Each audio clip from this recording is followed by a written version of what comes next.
Episode 3, The Stone Movement and the Christian Connection. Today, we're not talking about Mormonism directly, but we are talking about the bigger story that set the stage for it, the Restoration Movement. Because before Joseph Smith started the Mormon Church, America had already been primed by decades of religious upheaval. The First Great Awakening in the 1700s shattered the dominance of traditional churches, insisting that faith had to be personal, emotional, and lived, not just recited from a pulpit. Then came the Second Great Awakening in the early 1800s, where revivals, camp meetings, and fiery preaching spread like wildfire across the frontier. But with all that passion came fragmentation. Denominations multiplied, doctrines clashed, and ordinary believers were left asking, which church was right? The awakenings proved people were hungry for God, but they also left behind confusion, division, and a deep yearning for something more authentic. It was out of this spiritual chaos that the Restoration Movement emerged.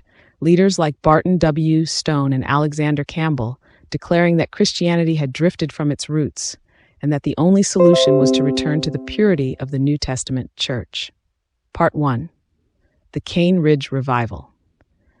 The Cane Ridge Revival was a monumental camp meeting held in Cane Ridge, Kentucky from August 6 to August 12 or 13, 1801.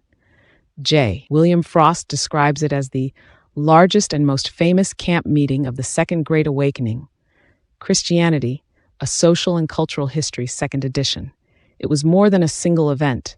It became the spark that ignited countless smaller camp meetings across the frontier, awakening a deeply personal religious fervor in hundreds of thousands of men and women. Centered at the Cane Ridge Meeting House near Paris in Bourbon County, the revival drew between 10,000 and 20,000 attendees. While logistical studies suggest that no more than 10,000 could have been present at one time, the total attendance over the week may have reached 20,000, nearly 10% of Kentucky's population in 1800. The sheer size of the gathering forced the construction of one or more outdoor speaking platforms, as the meeting house itself could not contain the throngs. The revival was hosted by the Presbyterian congregation at Cane Ridge under the leadership of Barton W. Stone. In an unprecedented move, Stone invited ministers from other local Presbyterian and Methodist churches to join the annual communion service. 18 Presbyterian ministers took part, alongside numerous Methodists and Baptists, all bringing their voices to a multi-denominational outpouring of faith. Yet the revival remained rooted in the Scottish tradition of holy fairs, communion seasons that emphasized intense communal worship and spiritual renewal. The meeting commenced on Friday evening, with preaching continuing through Saturday, and communion observed starting Sunday. Traditional elements, the gathering of numerous ministers, the action sermon, the communion tables and tents, and successive servings of the sacrament reflected the evangelical Presbyterian heritage. An estimated 800 to 100 participants took communion. Throughout the week, multiple ministers preached simultaneously across the camp, some standing atop stumps, wagons, or fallen trees, ensuring that every ear in the vast crowd could hear the message of salvation. Part 2. The Christian Connection. Barton W. Stone was born December 24, 1772, near Port Tobacco, Maryland, into a well-connected family. His relatives included William Stone, Maryland's first Protestant governor, and Thomas Stone, a signer of the Declaration of Independence. Wealth and status didn't make him devout, though. After his father died in 1775, his mother moved the family to the Virginia frontier and joined the Methodists.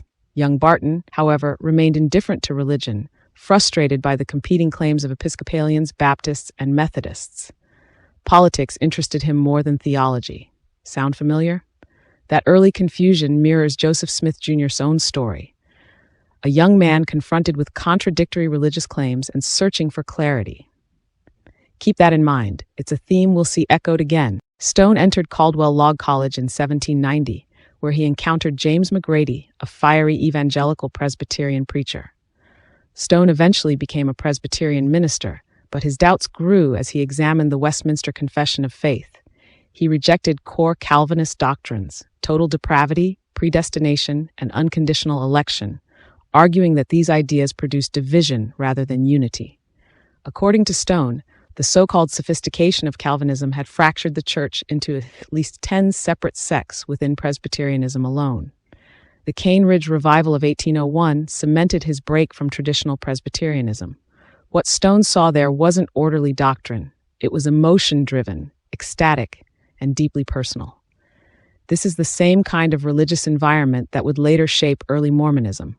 Revivalist energy, mass conversions, and claims of divine authority outside established denominations. By 1803, Stone and 4 other ministers formed the Springfield Presbytery after clashing with the Kentucky Synod over doctrinal conformity. Within a year, the Presbytery controlled 15 congregations in Ohio and Kentucky. But the leaders quickly realized they had inadvertently created a new sect.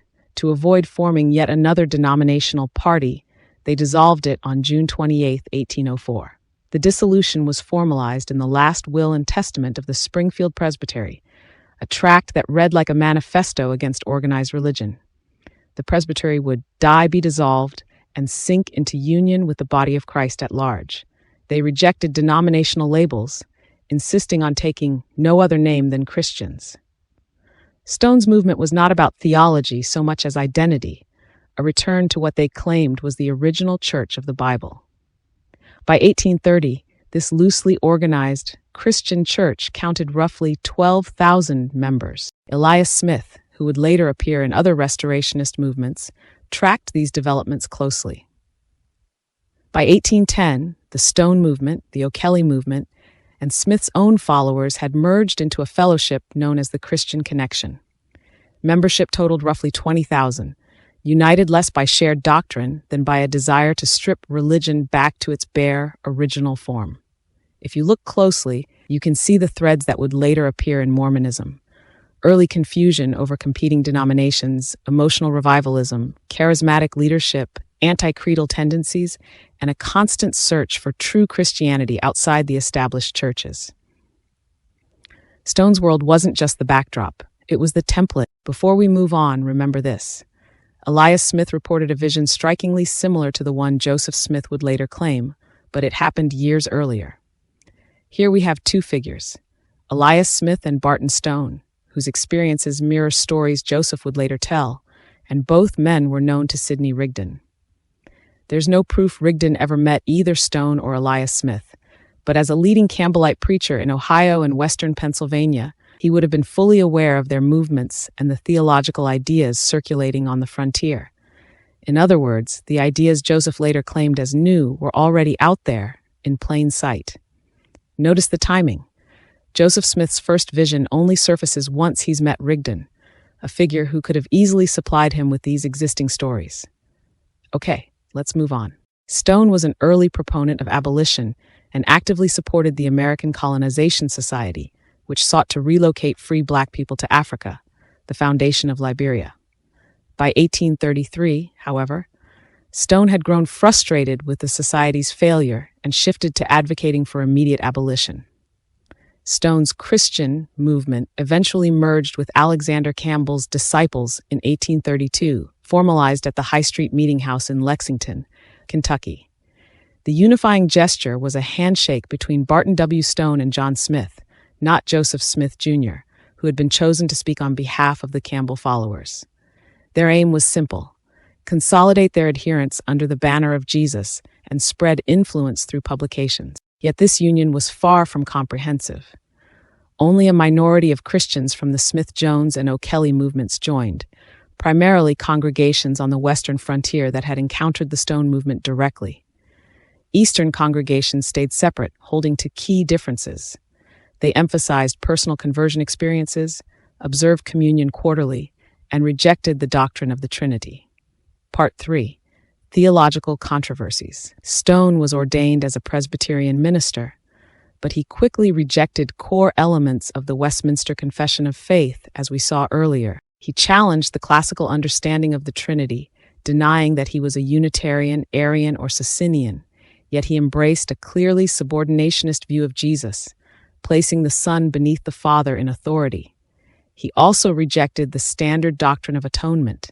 Stone denied that Jesus died as a substitutionary sacrifice for humanity's sins, instead embracing a moral influence view of atonement, similar to that later promoted by a Second Great Awakened minister, Charles Finney. In short, Stone's theology diverged sharply from Orthodox Christianity, emphasizing human morality and influence over divine legal satisfaction.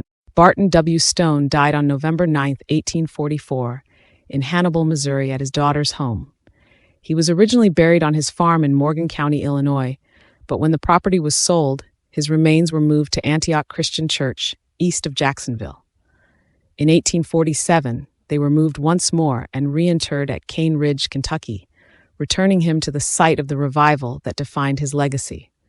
A marble obelisk there is inscribed, "The Church of Christ at Cane Ridge and other generous friends in Kentucky have caused this monument to be erected as a tribute of affection and gratitude to Barton W. Stone, minister of the Gospel of Christ and the distinguished reformer of the 19th century." Born December 24, 1772, died November 9, 1844. His remains lie here. This monument erected in 1847. I hope you learned something new. Smash that like button, hit subscribe, and follow for more no-fluff Ex-Mormon content that cuts through the faith-promoting fog. This has been the Ex-Mormon Informant channel, and I'm your co-podcaster, Sally, signing off. Thank you for watching. This is the Ex-Mormon Informant, signing off.